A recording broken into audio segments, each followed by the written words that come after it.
Today we will be focusing on the introduction and the synopsis of the poem Amanda, written by Robin Klein. This poem is highlighting the facts with which we are very much familiar. The poem introduces us with a small girl named Amanda and the struggles that she is facing with her living. Here we can see that the girl is being deprived of her freedom. She always feels to be imprisoned. In her race to be accepted by the society, she is sacrificing her freedom. No such importance is given to her imagination, and thus she also desires to be an orphan. The poem is highlighting the struggles faced by a child as she is forcefully denied of her personal freedom. Here, in the poem, Amanda's mother is constantly busy in making her child learn the ways in order to be properly presentable in the society. With this, her imaginative world is somewhere lost. And all these continuous nagging made her moody in nature. So let's start with the synopsis. In the poem, we can see that Amanda is constantly instructed by her mother about the do's and don'ts.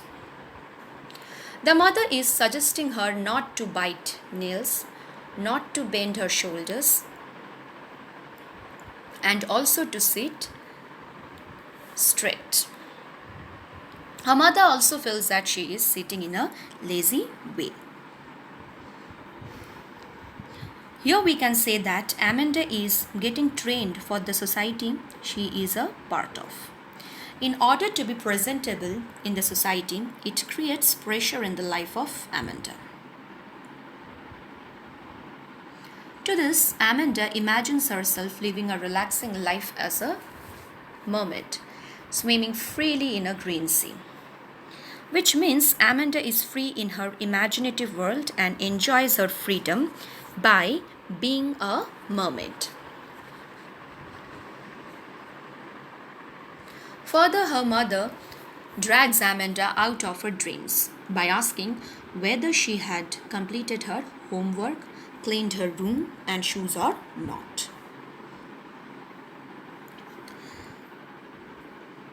Here we can say that all these instructions are related to questioning and guiding the girl in such a manner where she would not be doing any mistakes.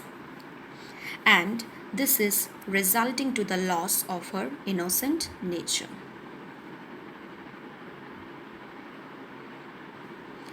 The next dream of Amanda is a different one, where she imagines herself as an orphan, wandering freely, barefoot, in golden silence, and enjoying her freedom.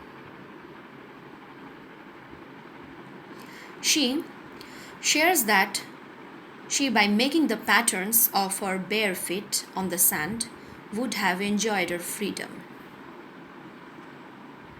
She cherishes the silence as well as the freedom to do, as she likes that world of her imagination.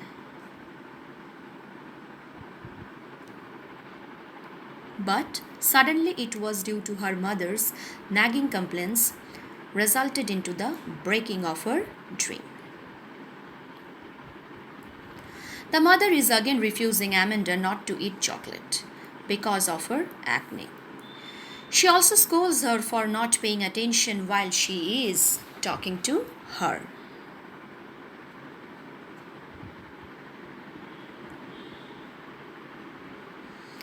Next, again we came to know about a new dream of Amanda, where she fantasizes herself as Rapunzel and she wants to live a peaceful life in a tower.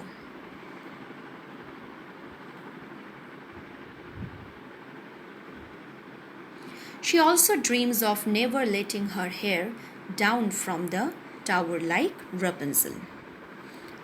There she will be living alone and will enjoy her peaceful life.